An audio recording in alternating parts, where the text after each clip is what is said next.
ضم الدمع وصوته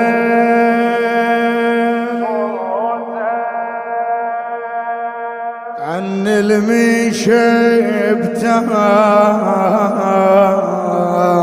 تابوته لو صايحه يا علي وسامعها شطحت سبقت مدامعها